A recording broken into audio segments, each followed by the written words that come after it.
I am super pumped to be here at Farm Sanctuary with Biz Stone, co-founder of Twitter. You look pumped. Oh, thanks. Thanks, and it's a term Gary Vee uses all the time too. I gotta drop his name. Super pumped. We're here at Farm Sanctuary, Orland, California for the hoedown. I actually saw your name on there. That's what really compelled me to drive 10 hours to be here, because I met my girlfriend behind the camera via Twitter. So super, exciting for me to get a chance to turn the camera around, because that was a good find on Twitter. I just want to thank you for the platform that you created for all this crazy stuff to happen. So tell me a little bit about why you created it, how that helps with the empathetic stuff that we're doing, compassionate lifestyle that we're leading. How does Twitter play a role in that? My co-founder Evan Williams and I have been developing large-scale systems that allow people to communicate and express themselves openly for about 10 years. It's blogging networks we were working on. We worked together at Google on Blogger, and Twitter for us was a natural extension of that. Albeit much faster, much simpler, and taking advantage of the growing phenomenon of mobile phones and mobile texting. So the idea with Twitter was, let's open up the exchange of information as widely as we possibly can. There are 4 billion mobile phone accounts in the world. There's only 1.7 or 8 billion web accounts. So you can imagine, if we can extend this idea of open exchange of information to the mobile phones as well as the web, we're talking now about maybe a 6 billion node network that allows people not just in rich places like New York City, LA, San Francisco that have fancy broadband connections, but people in India, farmers in India that only have access via the most rudimentary of technologies, which is SMS, available on all mobile phones. This is the kind of thing that inspired us to say, let's fulfill the promise of the web, which is that everyone can read it, everyone can write to it, but let's lower the barrier to entry so that really everyone can write to it, because in the beginning it really was just coders, and now it's anyone that can text. So that really is lowering the bar as far as I can think to lower it. And we believe that people are basically good, and to your point about empathy and compassion, especially here at the Farm Sanctuary Hoedown, we feel that people are basically good. They want to do good things, and if we provide them simple tools that allow them to do that, they will. And that's proven to be true over the 3 years since we founded Twitter. We've seen amazing activity in the philanthropic area. Twestival was something that started 2 years ago, 200 cities around the world, all organized over Twitter, raising $250,000 on a Thursday night for Charity Water, an organization that builds wells to provide clean, reliable drinking water in areas of the world that they don't have it. And then the following year, this year, over $300,000 for a different charity. So people want to do good things, and they just want the tools to do them. And we've sort of embraced that as part of Twitter's kind of corporate culture. And we've gone ahead and partnered with places like Room to Read, Malaria No More, the Case Foundation matching donations to Malaria No More, Product Red, we've helped with that. And this isn't just us with our own agendas. This is us following all of the users on Twitter who want to do good things, and we just want to facilitate that. And so it's actually quite easy to do, because the tool is so simple, and all we have to do really is keep the service running. And throughout 2008 and part of 2009, that was the real challenge, because we never expected this to grow as fast. I'm one of the guys that said I'm not getting a Twitter account. It's like one more thing I don't need. Now it's an absolutely fundamental tool that I use to promote my business, my book, which is now the fastest selling vegan book in Vegan Essentials history, which is the biggest vegan store in the world. Wow. Which is amazing, and that wouldn't be really possible without you guys. I'm linking it, doing all these different things. Great.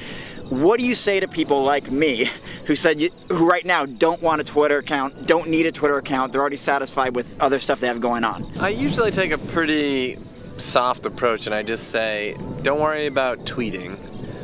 What I recommend them to do is just search Twitter for their company name, their product name, the title of their book, and see what people are saying about it. Because there are many, many millions of people around the world talking about many, many things that are happening right now on Twitter. It's become a very rich information network for things that are happening right now about the people, places, events, books, etc. you care about. And so what I usually tell them is just search for something. Search for the title of your book, search for the name of your company, see what people are saying. At that point, what usually happens is a little epiphany, like I didn't realize people were even cared about what I was saying. Right. And then the next thing that happens is they want to get involved, and they want to, you know, correct misconceptions or answer a question being asked of them. So I find that the easiest thing to do is just say, search first. If it compels you, enter the conversation. If not, that's fine, because we've actually found that many more people are using Twitter as an information network than they are in terms of like searching Twitter and looking to Twitter to answer questions than they are to actually tweeting. But I do feel like the entry point into tweeting at this point is you know, jumping into a conversation that you otherwise didn't know was happening. So that's usually what I tell them, is try Twitter search first. Sounds a lot like talking to people about veganism. Yeah. Yeah, you know, it's just, I usually find that a soft, humorous, jokey kind of approach is the best way to go. Like I was telling someone before, like, what do you tell people who, you know, bust your chops, you know, and start asking you all these intricate questions about veganism and health and protein and all that stuff? I say, look, I follow a vegan diet, I'm happy, and I'm a successful person. That's all I have to say about it. Like, look into it if you want to. It's not my job to convert you. I think Twitter has become the new really best option for customer service out there, like you just alluded to, where search your business and find out what people are saying. It's the place where you can, like you said, correct people, share information, apologize, reach out, you know, thank people for being customers that you didn't even know they were customers. You didn't even know they were fans of what you were doing. One of our philosophies really was, and you know, it's a luxury to be able to do this, but to be able to build value before you focus on profit. A lot of companies need to make that money first. We were in the sort of we had the blessed advantage of becoming successful before we needed money, such that when we did need money, it was easy to come by. And so what we decided to do was, let's focus on providing value to users, providing value to businesses, making a reliable service. And once that's happened, let's introduce a revenue model that is just layers upon what people are already doing. So like you say, people are already doing customer service. How can we make that better? How can we make the relationship between businesses and their customers more effective, more honest, more open, more transparent? How can we help businesses make more money? How can we make customers get more value out of the businesses? So that's part of the thinking behind what we just announced recently at our Chirp conference, which is our promoted tweets platform, in which it's very exciting to me because they're not actually ads, they're tweets. The only thing in Twitter is tweets. And some of these tweets you'll be able to pay to have higher promotion. And then what we'll do on top of that is we'll measure whether or not those tweets are interesting to people. We're calling that resonance. It's really a multi-axis way of measuring user interest. And if they're not resonating well with users, we're going to chuck them. We're not going to charge the advertiser. Instead, we'll show more of those tweets that are resonating higher with people. So the net result hopefully will be profit for Twitter, more value and relevance to users, and a better return on investment for advertisers. So hopefully that'll be, you know, that's something we're working on. It's kind of a new way of doing business, but we're still investigating it. Hopefully it'll work. What brought you out here today? What does it mean to you? Yeah, well, my wife and I have been vegan and have been supporting Farm Sanctuary for a decade. We started out in New York City. I actually became vegan once I visited the Watkins Glen's facility there and learned just even, you know, 2 minutes into some of this teaching about factory farming, and I was sold.